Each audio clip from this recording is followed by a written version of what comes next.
سأتلو على مسامعكم آيات بينات من سورة لقمان إن شاء الله.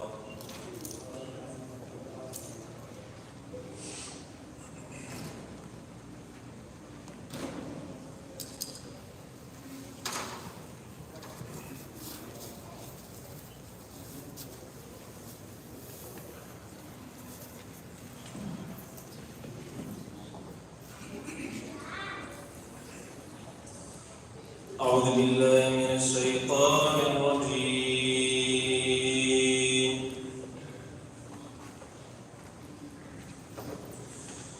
بسم الله الرحمن الرحيم. الحمد لله رب العالمين الرحمن الرحيم مالك يوم الدين إياك نعبد وإياك نستعين اهدنا الصراط المستقيم صراط الذين أنعمت عليهم غير المغضوب عليهم ولا الضالين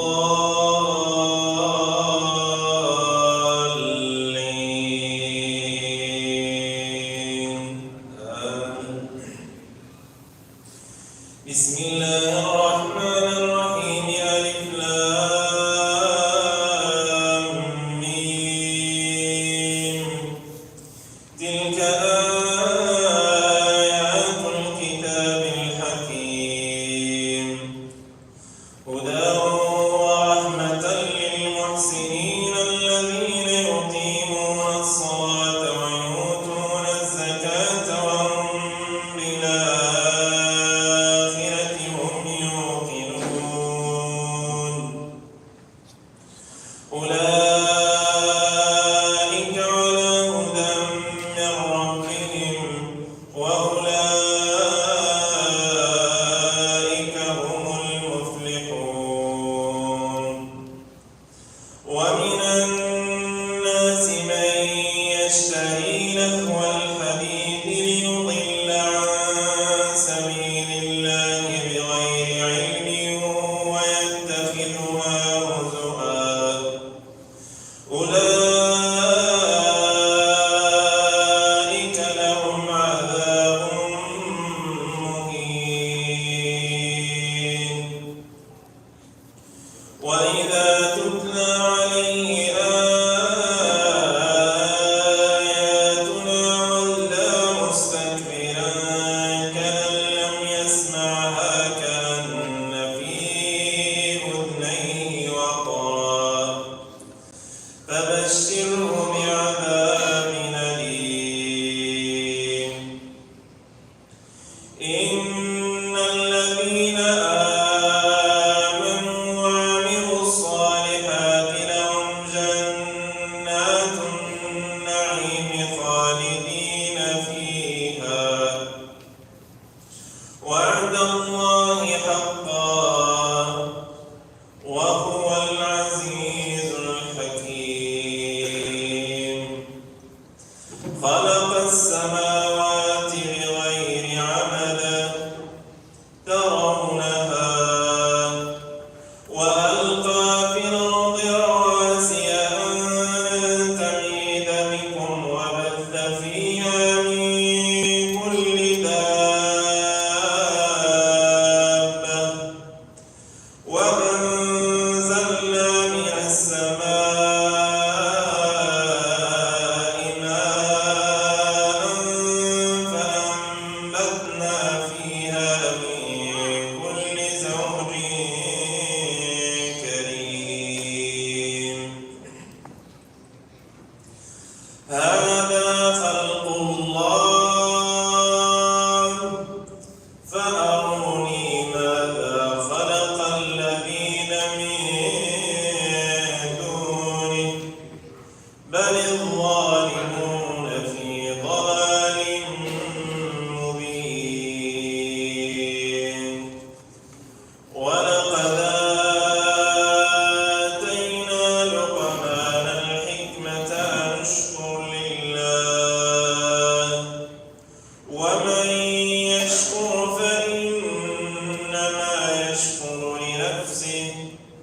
ومن كفر فإن الله غني حميد. وإذ قال لقمان لابنه وهو يعظه يا بني لا تشرك بالله إن الشرك لظلم عظيم.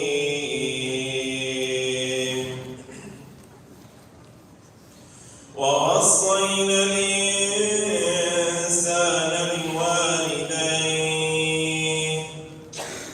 حملته أمه وهنا على وهن وفصاله في عامين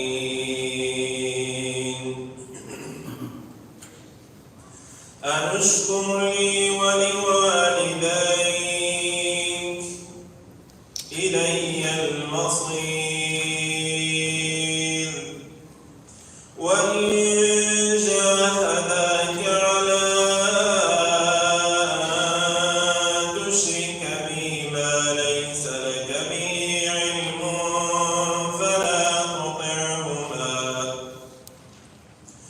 وصاحبهما في الدنيا معروفا واتبع سبيل من أناب إلي ثم إلي مرجعكم فأنبئكم بما كنتم تعملون. يا بني إنها إن تك مثقال حبة من خردل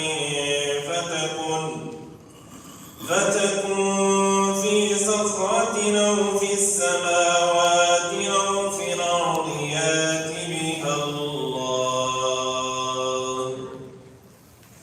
إن الله لطيف خبير. يا بني أقم الصلاة وأمر بالمعروف وانه عن المنكر واصبر على ما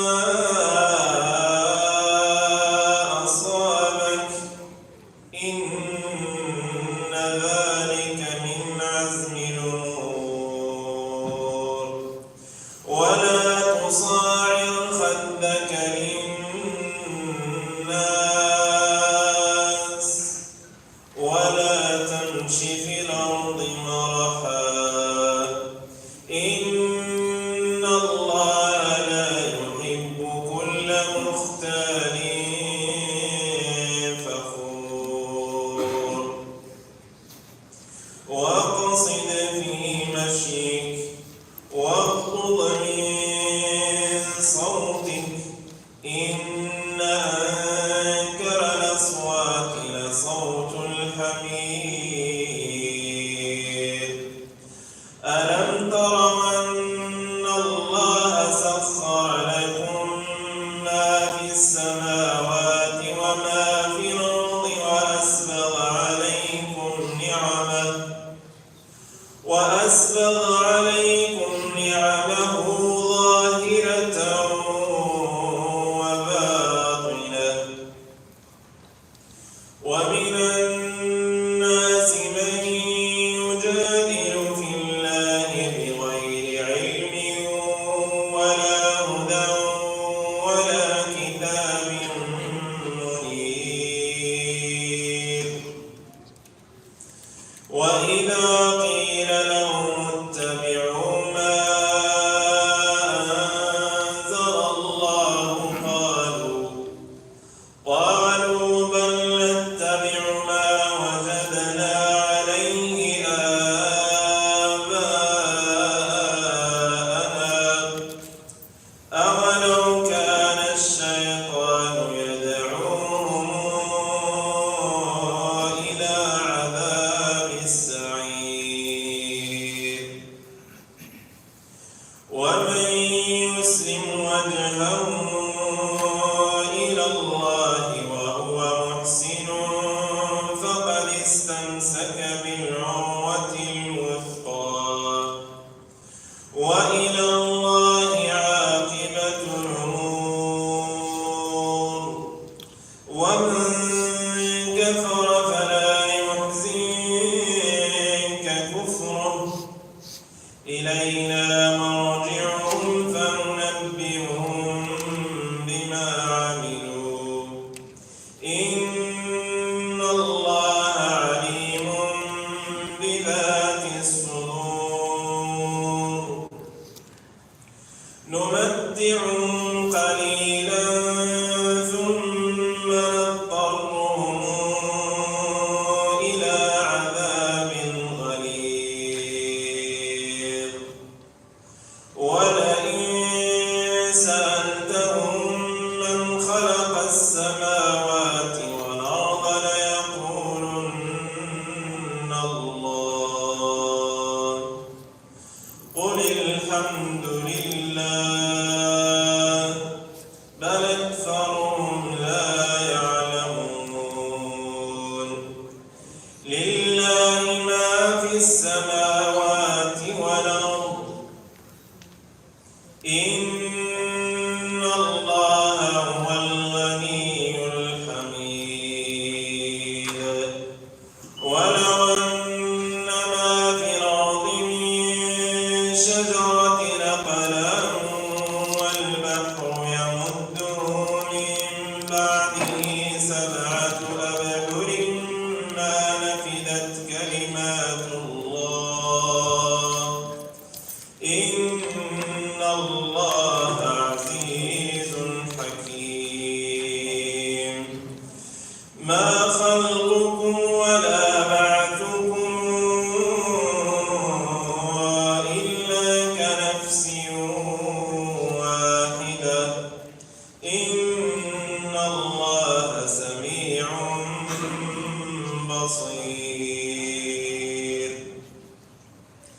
ألم تر أن الله يولج الليل في النهار ويولج النهار في الليل وسخر الشمس والقمر كل يجري إلى أجل مسمى وأن الله بما تعملون خبير ذلك بأن الله هو الحق وأن ما تدعون من دونه الباطل وأن الله هو العلي الكبير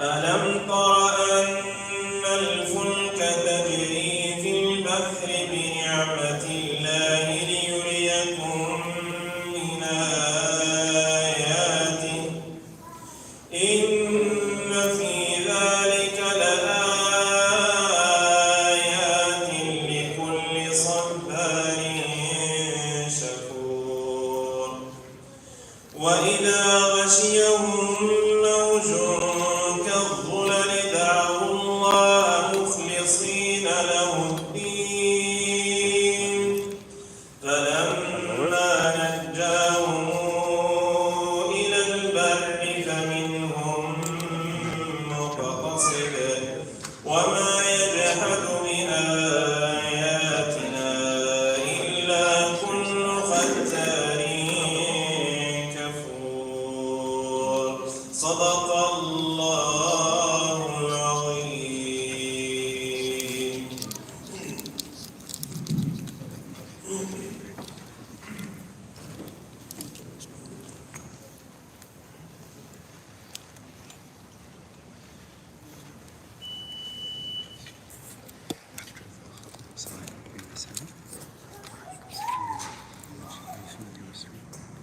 Assalamu alaikum wa rahmatullah. Just a quick reminder to please silence your cell phone. So if you have your cell phone, check it right now to make sure it's either on vibrate or it's off. for the Jumu'ah. We want to make sure that our full attention is on the Jumu'ah, inshallah. And if you have small children, so children under the age of 5 who have difficulty sitting through Jumu'ah, so you know they're going to be boisterous, you know they're going to be asking for things, there is a space in the sisters section, particularly for parents or mothers with children. Also, if you're a father with a child, you can take your child downstairs to the auditorium and also be able to watch the Jumu'ah Khutba and also hear the Jumu'ah Khutba. If the child makes noise in this room, it echoes to the entire dome. So that means it disturbs everyone's Jumu'ah and it goes into the back. So please, if you have small children, you can go to the sisters' lounge or you can go downstairs. Shukran. Assalamu alaikum.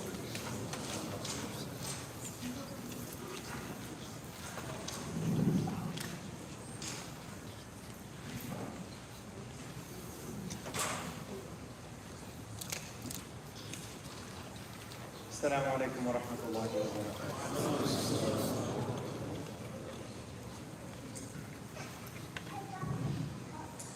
الله أكبر الله أكبر الله أكبر الله أكبر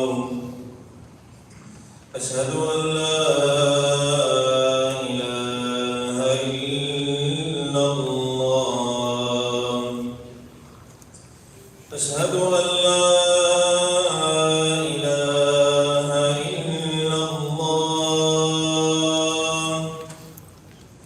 أشهد أن محمدًا رسول الله أشهد أن محمدًا رسول الله حي على الصلاة حي على الصلاة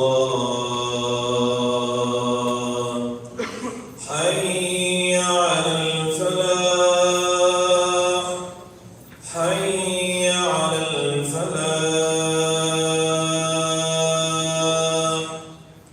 الله أكبر الله أكبر لا إله إلا الله.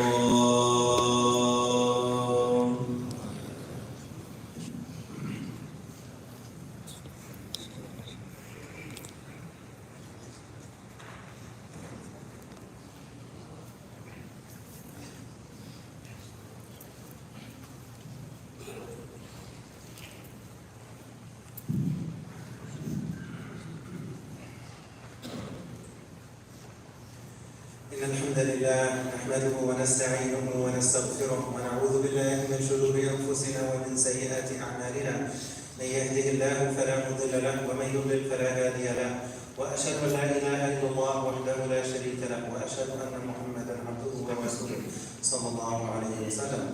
يا أيها الذين آمنوا اتقوا الله حق تقاته ولا تموتن إلا وأنتم مسلمون. يا أيها الذين آمنوا اتقوا الله وقولوا قولا سديدا يصلح لكم أعمالكم ويغفر لكم ذنوبكم ومن يطع الله ورسوله فقد فاز فوزا عظيما. The Prophet, he mentioned sallallahu alayhi wa sallam that he was sent as a teacher. إِنَّمَا بُعِثْتُ مُعَلِّمًا. That's the role. Every teacher has a subject they specialize in. And he mentioned that specific subject he was sent to teach. He mentioned that he was sent to perfect good character. Sallallahu alayhi wa sallam. إِنَّمَا بُعِثْتُ لِأُتَمِّمَ مَكَارِمَ الْأَخْلَاقِ. The role of the teacher and the subject of character. Alayhi salatu wasalam. The most difficult job that anyone can have is that of a parent.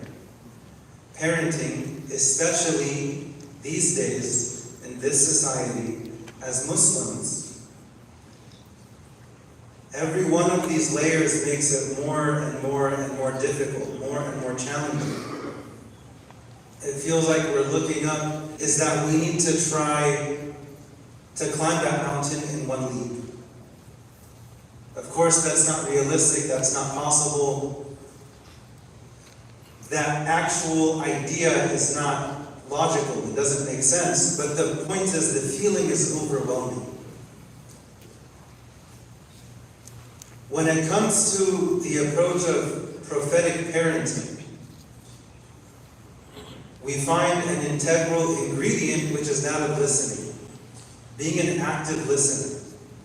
As a parent to our children. And this teaches us something extremely important. If we want our children to listen to whatever quote-unquote subject we're trying to teach them, we need to first be willing to listen to them. There has to be a dialogue. There has to be a discussion regarding different things. There's no question there's a need for there to be red lines and boundaries, non-negotiables. There's no question about that. Even regarding those non-negotiables, we have to approach those discussions with them with incredible wisdom. And a person may think, well, how can you approach a non-negotiable subject with your child as a discussion? Isn't it very point blank? Isn't it very clear regarding whatever the issue is? This is halal, this is haram. There's no ifs, ands, or buts regarding it. Quantitatively, that may be true, but qualitatively, we still have to approach these topics with wisdom with our children. A very good example of this that hits the nail on the head is that of Prophet Ibrahim alayhi salam. He receives a command from Allah, which is non-negotiable. But look at how he approached that topic with his son. We're reminded of this every year when Hajj season comes around, which was not too long ago. He has this vision, he has this dream. Pick apart how he approaches that topic of discussion with his son. The first thing he does, he addresses him with love. By the way, this dialogue, this discussion, and all the beautiful points and gems we can take from it, this doesn't happen without a pre-existing healthy relationship between the father and son. We can learn a lot about the parenting philosophy and approach of Prophet Ibrahim alayhi salam. When we look at this ayah and we can extract, we can infer certain things based on this ayah, how he must have been communicating with his children before this test happens, before this trial arises. The first thing he does when he approaches his son, he addresses him with love. Again, prophetic parenting. Ya bunay. With context brackets, you can translate this as, "O my beloved son." We heard some beautiful ayat from Surat Luqman, from our beloved Qari. May Allah bless him and his family always in Rabbil Alameen. How does he address his son? Luqman is not a prophet, yet he's still known as Luqman al-Hakim, Luqman the wise. How does he address his son? Ya bunay. Over and over and over. My beloved son, my beloved son, my beloved son. Prophet Ibrahim, he goes and he tells his son. First, he addresses him with love, kindness, care. Just from this initial term that he uses, look at how he addresses his son, how he's speaking with him, how he's communicating with him. He's not yelling at him. He's not forcing him to do anything. He's communicating with him. He's not communicating at him. He's having a discussion. He understands this is non-negotiable. But look at his wisdom. Look at the prophetic parenting. Look at how he addresses his son. Ya bunay. Are we addressing our children with love, kindness, and care? Or do we show up and we tell them, do this and don't do that? And that's it. If that's a person's understanding of parenting, they're doing 1% of what's necessary for parenting. That's an important 1%. The other 99% has to do with your qualitative relationships with them. How are you speaking with them? How much time are you spending with them? Are you telling them you love them? Are you showing them you love them? All of these ideas are prophetic in nature. All of these were displayed by our beloved Prophet ﷺ. he's playing with his grandchildren and he kisses them, and there's a man who's there, and he's astonished. He asked the Prophet, you kiss your children? You kiss your grandchildren? The Prophet is astonished at him being astonished. The Prophet's amazed, like, put yourself in the Prophet's shoes, alayhi. How many children has he already lost before this? So then when he has grandchildren, there's an extra special and deep love he has for them. He's playing with them. He's kissing them. And this man is shocked, and he asks him, you kiss your children, your grandchildren? And the Prophet responds, whoever doesn't show mercy will not be shown mercy. The Prophet's teaching him, as a parent, you have to do your part first. The onus is on you to take initiative. You have to pour mercy into their cup first. And then later, inshallah, it will be reciprocated, and they'll pour mercy into your cup. It's a cycle. Look at the dua in Surah Isra. رَبِّ ارْحَمْهُمَا. It doesn't stop there. It's not just, Ya Allah, have mercy on them. كَمَا رَبَّيَانِي صَغِيرًا. Have mercy on them as they had mercy on me when I was little. There's a cycle. You have to give mercy in order to hope to get it back. If we don't give it in the first place, and if their cup is empty, then how can we expect for them to pour into our cups? We have to do our part first. We have to take initiative. Prophet Ibrahim, he goes to his son. And look at how he addresses him with love and with kindness, with rahmah, with care. Ya bunay, inni ara fil manami anni adbahuk. Just reflect on this statement. He's telling his son, I had a vision in my dream that I have to sacrifice you. Put yourself in his shoes in this moment. Put yourself in the shoes of the son in this moment. This is a massive test for both of them. He addresses him lovingly. He mentions this very serious issue. Think of the gravity of the matter. He tells him, this is the vision that I had. And one of the ways that prophets can receive revelation and commands is through dreams. So he tells him, I've been commanded to do this. In reality, it's a non-negotiable.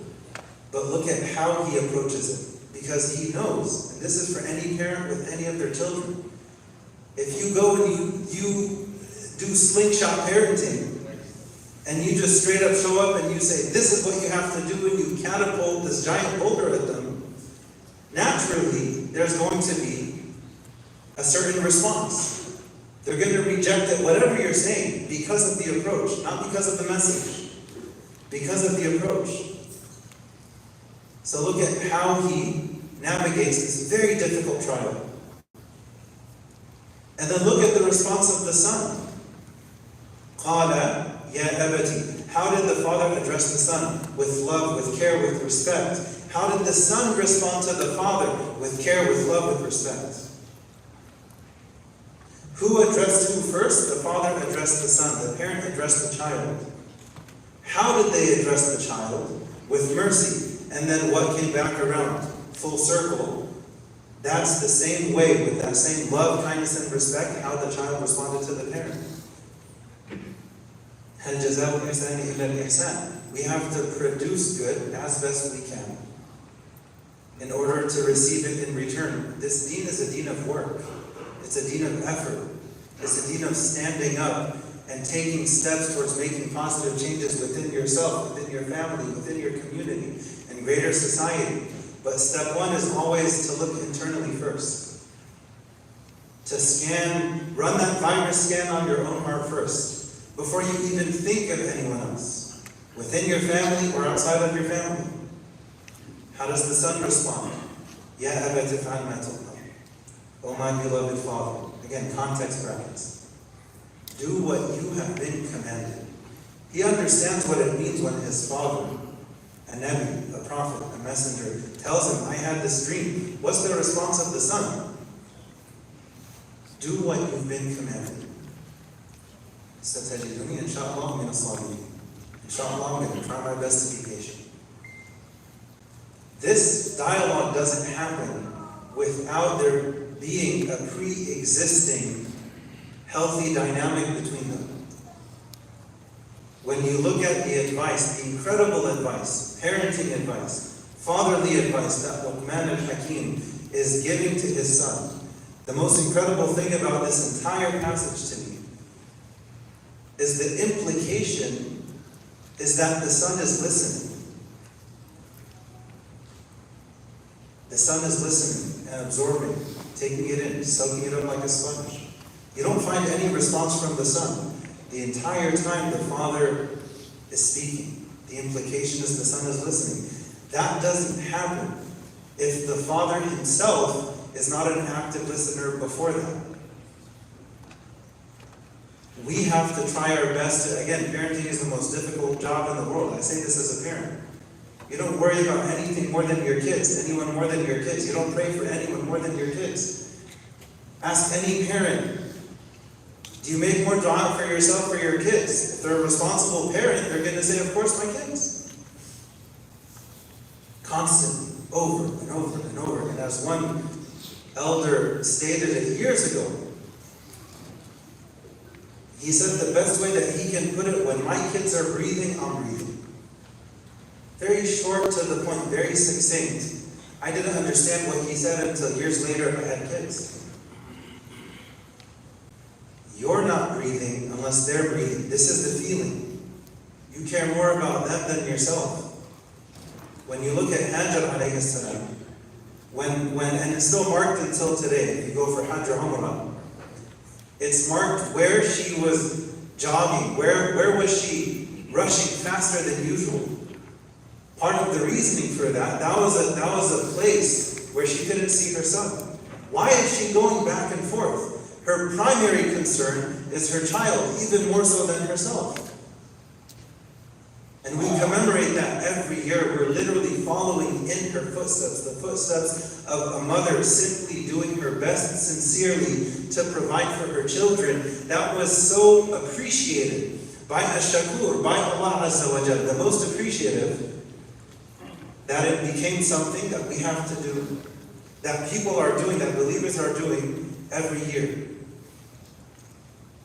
The symbolism is very powerful. Again, if we want our children to listen to us, and we do, and we love them, and we care about them, and things get especially difficult when they're teenagers. I mention that for both parties to be aware of that.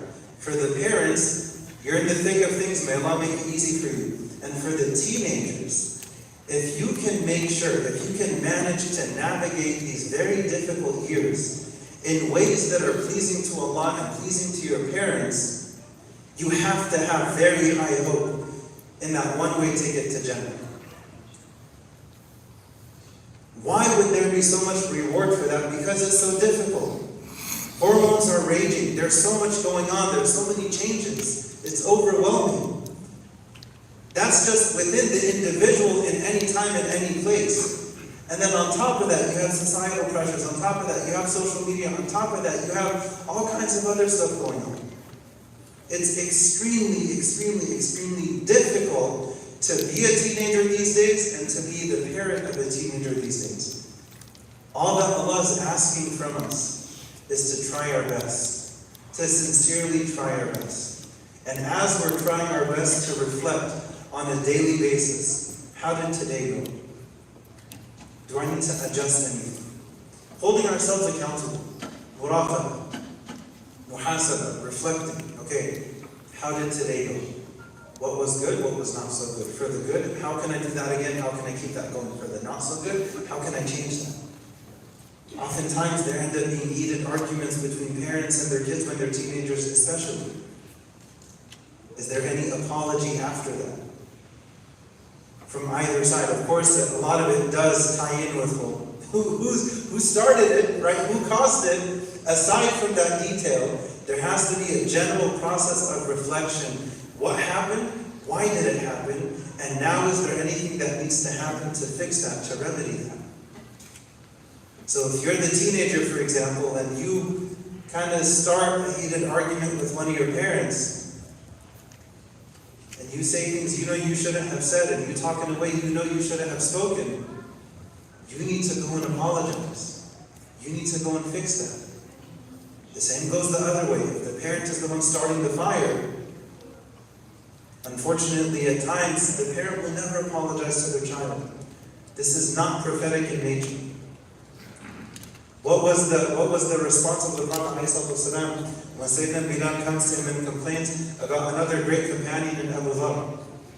The Prophet responded with justice. Think about this for a moment. Bilal is Abyssinian. His heritage is from East Africa. He's in Arabia. Abu Dhar is Arab. The Prophet is Arab. They're in Arabia when this happens. And Abu Dhar, he makes the mistake. We all have slips of the tongue. May Allah forgive all of us. And he says something derogatory to Bilal. Bilal has so much confidence in the Prophet and his prophetic justice.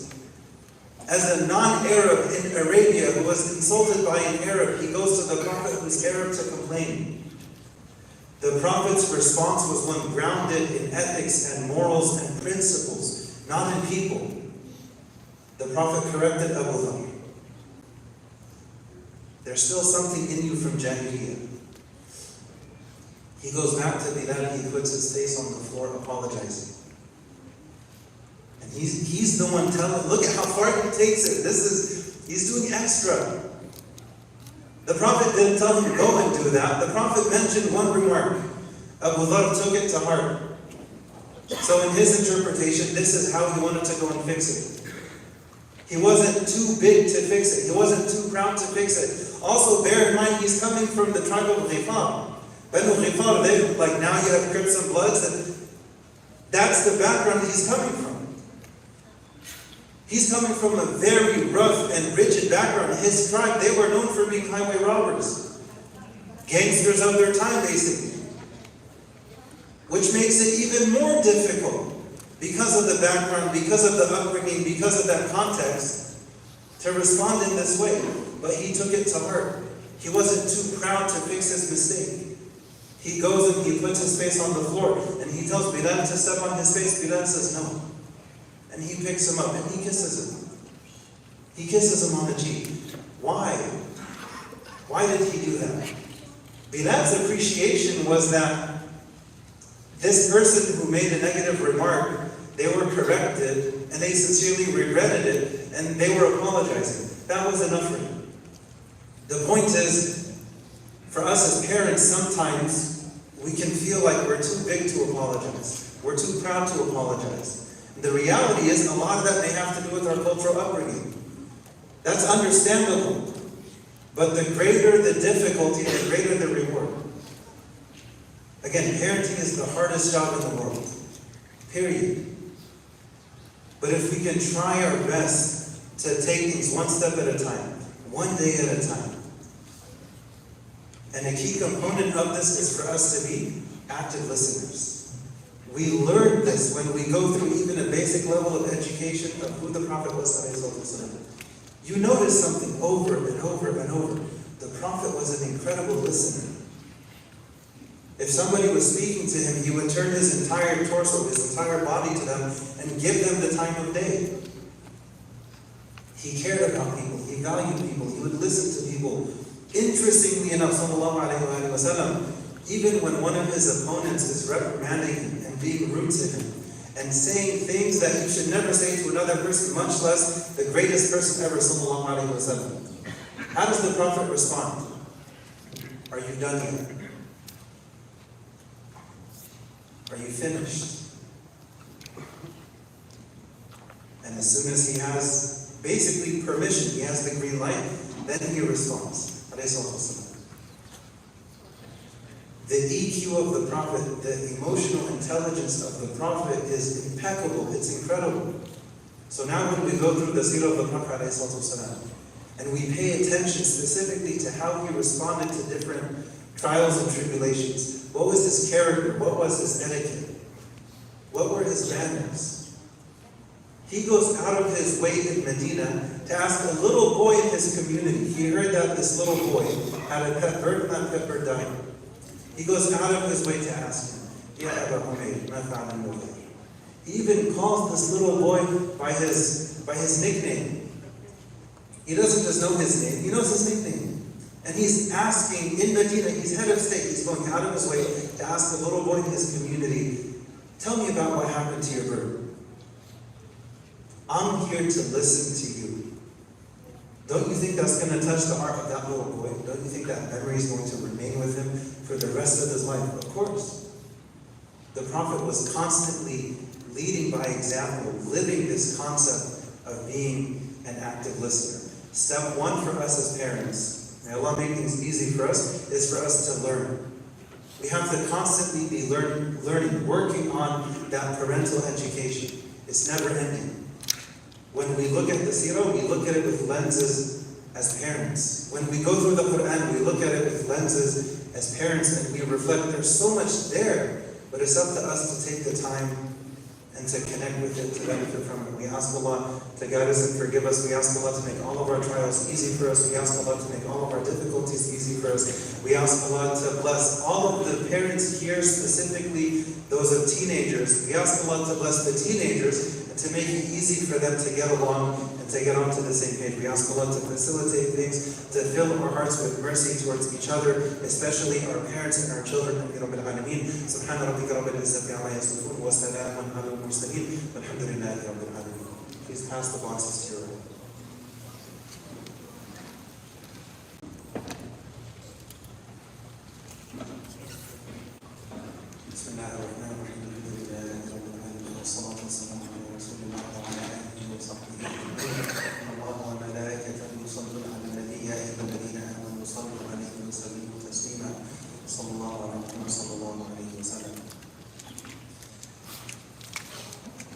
It's no coincidence that the very first word revealed to our beloved Prophet ﷺ was read, iqra, learn, education.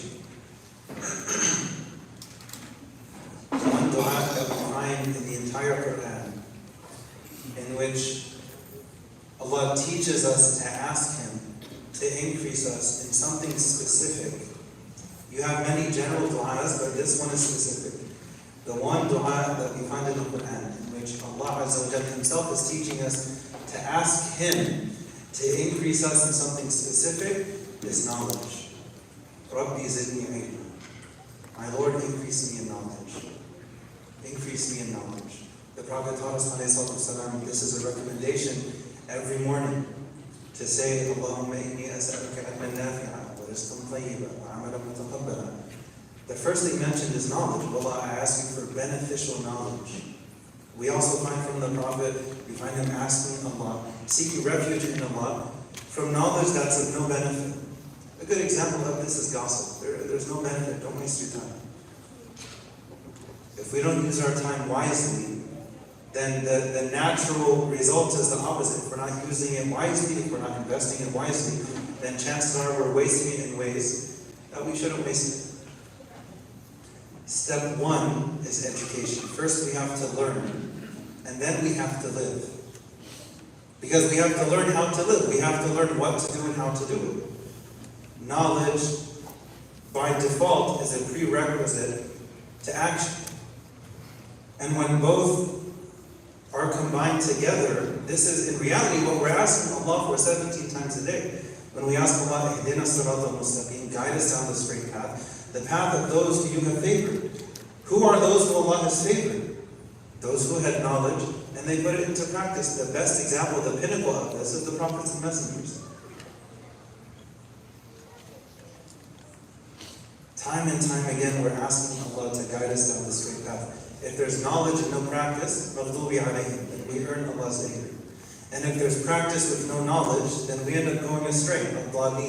Time and time again, we're asking Allah for both, for knowledge and for practice. There's no coincidence. The first word is a word tied in with education. And the one dua that we find in Surah Luqman, the entire Quran is in Surah Luqman. When we ask Allah to increase us in something specific, it's related to knowledge. I want to conclude by mentioning that I'm here today on behalf of the Ihsan Foundation for West Africa, and we have many programs related to education. I'll just give you one glimpse, one ray of sunshine, and I hope and I pray that the community takes it and runs with it, At the end of the day, it's in the hands of Allah Azza wa Jalla. $20 will cover the expenses for a child related to their education for an entire month. Compare that to education in this country, tuition in this country. A little bit can and will go a long way. And the Prophet taught us ﷺ to never underestimate. You actually find encouragement. The Prophet is teaching us, the Prophet taught us ﷺ, give charity even if it's part of a day. Nowadays, that's like saying give charity even if it's part of a penny. It's like, well, how do you give part of a penny? That's not the point. The point is, can you give something, anything? When we invest in others, Allah invests in us. This is a fact. This is a promise from Allah and His Messenger. But it's up to us to do our part. When it comes to parenting, step 1 is education. And then step 2 is implementation as best we can. There's still going to be ups and downs. But if we want to benefit, to truly benefit from the example of our Prophet ﷺ, we have to have the intention. A person can go through the entire Quran, they don't benefit. They can go through the entire seerah of the Prophet, they don't benefit. Why? The same Quran and the same seerah will completely change another person's life for the better. The difference is, one has their heart open and the other does not. We have to open our hearts to receive that light, to benefit from it, to become nourished by it.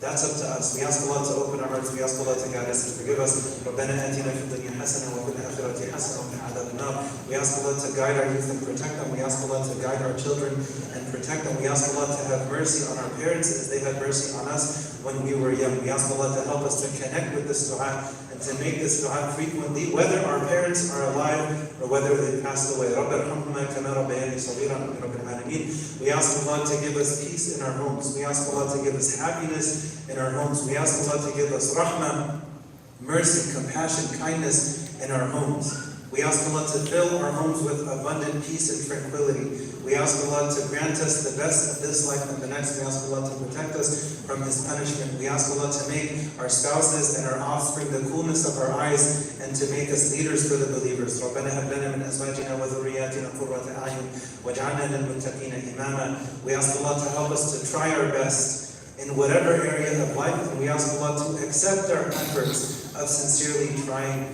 our best. We ask Allah to make us from among those whom He loves. We ask Allah to make us from among the muhsinin. We ask Allah to make us from among at-tawabin and al-mutatahhirin, those who purify themselves internally and externally. We ask Allah to make us from among them. Amin Rabbil Alameen. ربنا تقبل منا إنك أنت السميع العليم وتب علينا إنك أنت التواب الرحيم. إن الله يأمر بالعدل والإحسان وإيتاء ذي القربى وينهى عن الفحشاء والمنكر والبغي يعظكم لعلكم تذكرون.